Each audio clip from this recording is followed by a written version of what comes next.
আলহামদুলিল্লাহ। তো আল্লাহ জাল্লা শানহুর ৯৯টা নাম আছে।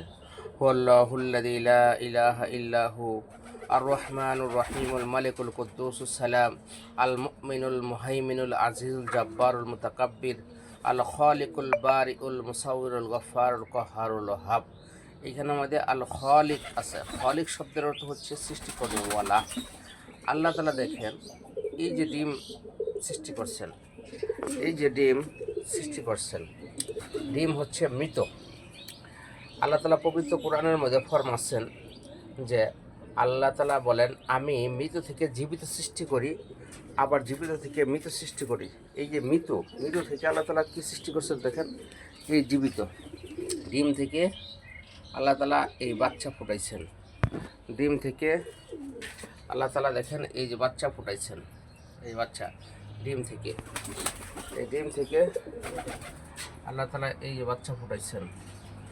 ডিম থেকে আল্লাহ তাআলা এই যে এটা হচ্ছে একটা ফুটছে পুরানো কবুতর নিচে, ওই দেখুন, ওই যে ডিম থেকে আল্লাহ তাআলা বাচ্চা ফুটাইছেন।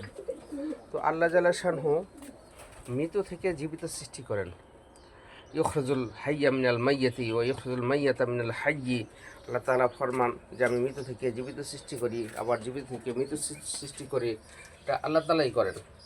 আল্লাহ তাআলা খালেক, আল্লাহ তাআলা সৃষ্টি করেওয়ালা। সমস্ত কিছু আল্লাহ তাআলাই সৃষ্টি করেন।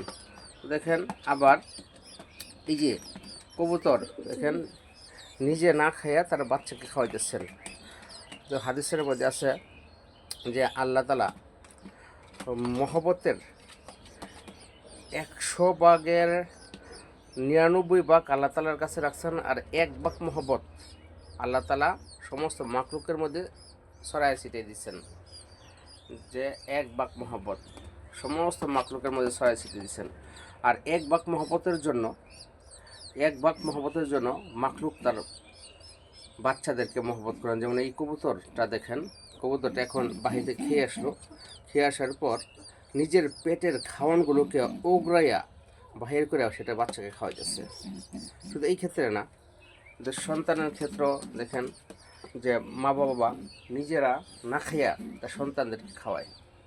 ছোট ছোট পিপিলিকাগুলো গর্তের মধ্যে পানি উঠে যাচ্ছে, তো বাঁচার জন্য গর্তে বাহির হচ্ছে আর মুখের মধ্যে ডিম নিয়ে বাহির হচ্ছে। তো এই যে জিনিসগুলো, এই যে কবুতরগুলো খাবার খাচ্ছে, খাবার খাওয়ার পর এই কবুতরগুলো খাবার খেয়ে এসে এই বাচ্চাদেরকে খাইতে পারবে, কারণ বাচ্চা তো খেয়ে নিজের খাবার নিয়ে খেতে পারে না, এই জন্য এই বাচ্চাদেরকে তারা খাওয়াই দিবে। তো এই যে বললাম আল্লাহ তাআলা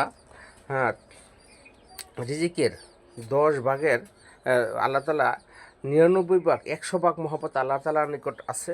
তার মধ্যে থেকে ৯৯টা মহব্বত আল্লাহ তাআলা ৯৯টা মহব্বত আল্লাহ তাআলা কিয়ামতের মধ্যে বান্দার উপর প্রকাশ করবেন। কার উপর প্রকাশ করবেন? বান্দার উপর প্রকাশ করবেন। বান্দাদেরকে আল্লাহ তাআলা জাহান্নামে যেতে দিবেন না, তো বান্দাদেরকে জান্নাত দিবেন। তো আল্লাহ তাআলা আমাদেরকে বহুত মহব্বত করে। হাদিসের মধ্যে আছে ইন্নাল্লাহা